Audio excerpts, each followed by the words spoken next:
हम ऐसा करेंगे तैसा करेंगे। अरे काय उमेदवार आणि काय तारा, राजा उदार झाला, हाती 5 दिल्या, अशी अवस्था त्या ठिकाणी आहे। तरी सुद्धा राष्ट्रवादी काँग्रेस पक्ष म्हणतो ही महानगरपालिका आमच्याच ताब्यात येणार। अख्खा पॅनल सुद्धा नाही, पूर्ण पॅनल सुद्धा नाही, निस्ता कामावरती। काही काही उमेदवार असे सुद्धा तयार होतात, निवडणुकीच्या आधी महिना 2 महिने फेसबुक व्हॉट्सअप सगळं काय चालवायचं, सोशल मीडिया, याऊ ठाऊ ठाऊ ठाऊ ठाऊ, हम ऐसा करेंगे तैसा करेंगे।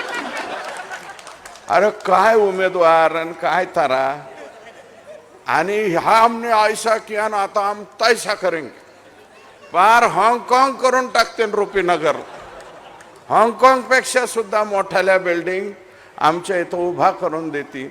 यांनी निवडणुका जिंकता येत नाहीत।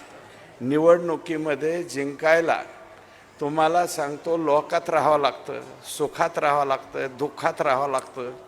लोकांचं काय दुःख आहे काय नाही सगळंच काही वाटून घेता येत नाही, परंतु त्यातनं मार्ग काढणारी जी माणसं असतात तीच इथं निवडून येत असतात, बाकीच्यांचं काही काम नाही। आणि सतत संपर्कात राहिलेला माणूस पाहिजे। अचानकपणे आणि नुसत्या पैशावरती पाण्यावरती जर निवडणुका जिंकता आल्या असत्या तर मला वाटतं पिंपरी चिंचवडचे 128 वार्ड हे टाटा बिर्ला अदानी अंबानी यांनी वाटून घेतले असते।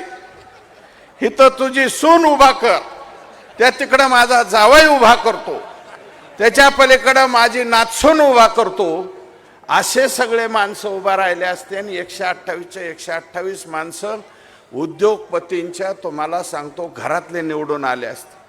पण निवडून येतात का नाही। आता काही काही लोक म्हणतात इतकं आणि आम्ही असं करू, लोक म्हणतात बर, नाही तर कुणीच कोणाला म्हणत नाही। बरेच उमेदवार असं असतात निवडणुकीच्या आधी कधीच कोणाचं काम करायचं नाही काय नाही, जनता जनार्दन मी उभा राहू का असं विचारायला येते। आता लोक उभा राहू का विचारल्यावर प्रवीण भाऊ लोक म्हणतात तुमच्याशिवाय तर पर्यायच नाही, तुमच्या इतका चांगला उमेदवारच नाही, असं का, मग मी उभा राहतो।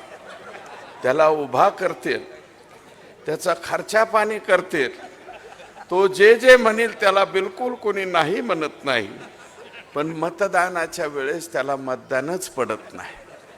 ही वस्तुस्थिती आहे का लोक विनाकारण मतदान करत नाही। मतदान देणं म्हणजे मत देणं आहे, आपलं स्वतःचं मन देणे। 5 वर्षासाठी मन देतो तो मायबाप, त्याचं ते अमूल्य आहे, बहुमूल्य मतदान आहे। आणि ते मतदान करताना माणूस फार विचार करून मतदान करतो, असं तसं मतदान करत नाही। आमच्या देशामध्ये म्हणतात अडाणी माणसं आहेत, माणसं शिक्षणाने अडाणी असते, पण मतदानाच्या बाबतीत अजिबात निरक्षर नाही, तो पक्का साक्षर मतदार आहे। मतदार फार विचार करून, आणि आताची तरुण पिढी ते मोबाईलमुळे याच्यामुळे एवढी हुशार झाली, जर काय आम्ही स्टेजवरून लय गप्पा मारायला लागलो की ते हळूच म्हणतो याच्या इतका मूर्ख माणूस कोणीच नाही, खाली लगेच कमेंट करायला सुरुवात तयारच असते गडी का विनाकारण। माझं मत आहे की काहीही गप्पा मारू नये, जेवढं होतंय तेवढंच हो म्हणलं पाहिजे। मी तुमचं हे करतो ते करतो असे काही आश्वासनं देऊन लोक मतं देत नाही, जेवढं होईल तेवढं। आणि आता या भागामध्ये माझं मत असं आहे की जे 3ऱ्यांदा आमदार झालेत महेश दादा लांडगे साहेब, पहिल्या टर्मला नारळावरती झाले, दुसऱ्या टर्मला त्यावेळेस ते 16,000 मतांनी आले, दुसऱ्यांदा निवडून येताना ते 78,000 मतांनी निवडून आले, आणि तिसऱ्यांदा आता निवडून येताना 65,000 मतांनी निवडून आले। 65,000 मतानं शहरी भागामध्ये निवडून येणं एवढी सोपी गोष्ट नाही, तिसऱ्यांदा निवडून येणं तर खूप अवघड असतं। आदरणीय शांताराम भाऊ तुम्ही सुद्धा आता तिसऱ्यांदा लढताय, मी पण 3-3, आता माझी 5वी टर्म आहे, त्याच्यामुळं आमचं गंडांतर पुढं ढकललेलं आहे. परंतु हा तुमची मी 5वी, त्याच्यामुळं तिसऱ्या टर्मला जे महेशदादा लांडगे साहेब निवडून आले, यावेळेस तर अशा अफवा होत्या आमच्या इकडं, गेलं पडलं. म्हणलं महेशदादा खाल्लास, काहीच नाही. म्हणले गेला, म्हणलं हो. पडलं, हो. खाल्लास, खाल्लास म्हणजे महेशदादाच खाल्लास. अशा पद्धतीच्या वावड्या आमच्या इथपर्यंत सुद्धा आल्या. झालं का खल्लास? नाही. 65,000 मताधिक्यानं लोकांनी त्यांना निवडून दिलं. आणि आता यावेळेची परिस्थिती आहे, मी पिंपरी चिंचवड सगळ्या भागामध्ये फिरलो, एकंदरीत चित्र पाहिलं. तो पूर्वीच्या कालावधीमध्ये प्रवीण भाऊ, आपण जे जुन्या पक्षामध्ये होतो, साधारणतः या भागातले गावकरी जे आहेत, मूळ गावकी, हे गावातले लोक आपण ज्या जुन्या पक्षामध्ये होतो त्या पक्षाकडे साधारणतः लोकांचा कल होता. पण यावेळेस मात्र उलटं चित्र दिसते. जे प्रभावी माणसं आहेत, ताकदीचे माणसं आहेत, मूळ गावातले माणसं आहेत, आमच्या सीतारामजी भालेकरांच्या कुटुंबातले माणसं इथं आहेत, हे सगळेच्या सगळे. मी त्यांच्याही घरी गेलतो आज, म्हणलं कसं काय बदल झालाय. बराटेंच्या इथं गेलो होतो, त्यांना म्हणलं काय चेंज झालाय. नाही म्हणले सगळ्याच लोकांचा कल इकडं झालाय. म्हणलं भोसरी मधला का कल झाला असा, तर ते म्हणले मूळ गावकरी सुद्धा जे इकडे सरकलेत त्याचं एकमेव कारण आहे महेशदादा लांडगे यांचं नेतृत्व. म्हणलं का? म्हणले सतत संपर्कात आहे माणूस, रात्रीच्या 2 वाजता फोन लावा, महेशदादा असं आहे. महेशदादा 100 मुख्यमंत्री, त्यांच्या अत्यंत जवळचे आमदार म्हणून महेशदादा आहे. आणि नगरविकास खातं जे 2014ला आदरणीय फडणवीस साहेबांकडे होतं, ज्या वेळेस ते राज्याचे मुख्यमंत्री झाले, नगरविकास विभागाचं वर्षाचं बजेट होतं 5,000 कोटी रुपयाचं. 5,000 कोटीपेक्षा 1 रुपया सुद्धा कधी जास्तीचा मिळाला नव्हता. परंतु आज नम्रपणे तुम्हाला सांगतो, या खात्याचं बजेट आता 50,000 कोटी रुपये झाले. आणि केंद्राचे पैसे सुद्धा वेगळे. तुम्ही बघा, शहरामधली मेट्रो असेल, शहरामध्ये सार्वजनिक वाहतूक व्यवस्था नीट झाली पाहिजे, रस्ते नीटनाटके झाले पाहिजे. याची सुरुवात कधीपासून झाली, तर ती 2014 पासून झाली.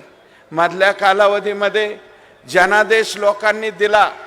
भारतीय जनता पार्टी आणि शिवसेनेला 2019ला निवडून दिलं. मग निवडून आल्याबरोबर आत्ताची उबाठा आणि तत्कालीन शिवसेना यांनी अंग काढून घेतलं आणि नको तिकडंच घुसले. आणि दुसऱ्या 2 पक्षाला घेऊन स्वतःच मुख्यमंत्री झाले. लोकांनी मतदान दिलं होतं की पहिली 5 वर्ष फडणवीसांनी चांगलं काम केलंय, पुढची 5 वर्ष सुद्धा त्यांनाच दिली पाहिजे, म्हणून लोकांनी मतदान केलं. पण 2.5 वर्ष मुख्यमंत्री होण्यासाठी पुढं त्यांचा पक्ष फुटला. एकनाथ शिंदे साहेब वेगळे झाले. आता एकनाथ शिंदे साहेबांचे 61 आमदार निवडून आले आणि उद्धवजींचे 20च निवडून आले. मी आज जिकडं तिकडं बघितलं, म्हणलं उबाठाचे किती उमेदवार आहेत, तर ते म्हणले मेरे दिल के टुकड़े 1000 हुए, कोई यहाँ गिरा, कोई वहाँ गिरा, कोई वहाँ गिरा, कोई वहाँ. 1 नंबर प्रभागात 1 सापडतोय, 2-3 प्रभाग गायब, त्याच्यानंतर एखादा सापडतोय आणि त्याच्या पलीकडं. आणि पवार साहेबांच्या पक्षाला तर अजितदादांच्या राष्ट्रवादींनी 5 जागा दिल्या. राजा उदार झाला, हाती 5 दिल्या, अशी अवस्था त्या ठिकाणी आहे. 5 जागा, ज्यांच्यावरती हा परिसर ही पंचक्रोशी, त्यांची खासदारकी इथली साहेबांची, त्यांच्या पक्षाला फक्त 5 जागा आहे. आणि 128 जागेपैकी फक्त 115 उमेदवार भेटलेत राष्ट्रवादीला, आणि तरी सुद्धा राष्ट्रवादी काँग्रेस पक्ष म्हणतो ही महानगरपालिका आमच्याच ताब्यात येणार. अख्खा पॅनल सुद्धा नाही, पूर्ण पॅनल सुद्धा नाही. 128 पैकी 115च उमेदवार तुम्हाला भेटले. ते बी उमेदवार कोणते? आमच्याकडून गेलेले निम्मे अर्धे असतील. इकडून इधर नाही मिला तो नाराज होके उधर चलो, म्हणजे शेवटच्या अर्ध्या तासात घेता का आमचा एबी फॉर्म? ते बी म्हणतो लावतो की लावा. अशा पद्धतीनं बेरीज करून त्यांची झालेली आहे. त्यामुळं मी मायबाप जनता जनार्दनाला तुम्हाला विनंती करतो की 100% ही महानगरपालिका ही भारतीय जनता पार्टीच्याच ताब्यात येणार आहे. शंकर भाऊ तिकडे आहेत, इथं महेश दादा आहेत, वाघेरे साहेब वगैरे सगळे मंडळी चिंचवडमध्ये सुद्धा आहेत. सगळीकडे जे आहे ते भारतीय जनता पार्टीचे लोक निवडून येणार आहेत. त्याच्यामुळं इथं सुद्धा कमळाचे 4ही उमेदवार निवडून द्या, शेजारी सुद्धा कमळाचे 4ही निवडून द्या. आणि मी इथं दोघंही भालेकर आहेत तुम्हाला, आणि दोन्ही वार्डाचे दोन्ही प्रभागाचे उमेदवार आहे. तुम्हाला एकच विनंती करीन की काबाड कष्ट करून पोटाला प्रसंगी चिमटा घेऊन आमचे लोक पै जमा करतात, आणि पै जमा करून कुठंतरी एखादा प्लॉट घेण्याचा प्रयत्न करतात, एखादा फ्लॅट घेण्याचा प्रयत्न करतात. तोही प्रधानमंत्री आवास योजना माननीय देशाच्या पंतप्रधानांनी अतिशय प्रभावीपणे राबवली. राज्याच्या मुख्यमंत्र्यांनी सुद्धा प्रधानमंत्री आवास योजना त्याच्या 2.5 लाख रुपये मिळतात. पाहुण्या रावळ्याकडून 4-5 लाख रुपये घेतो, स्वतःचे 5-4 टाकतो आणि कुठंतरी फ्लॅट घेण्याचा प्रयत्न करतो. कुठं 2 गुंठे जागा घेण्याचा प्रयत्न, कुठं 3 गुंठे जागा घेण्याचे प्रयत्न करतो. प्रवीण भाऊ, पूर्वी अशा तक्रारी येत नव्हत्या, पण आता बऱ्याच तक्रारी आल्या. आमच्या माणसाकडून 13 लाख रुपये घेतले जातात, 15 लाख रुपये घेतले जातात, त्याला प्लॉटही नाही, आणि पैसे मागायला गेल्यावर बी बघू नंतर अशा पद्धतीचे काही उदाहरणं परिसरामध्ये व्हायला लागली.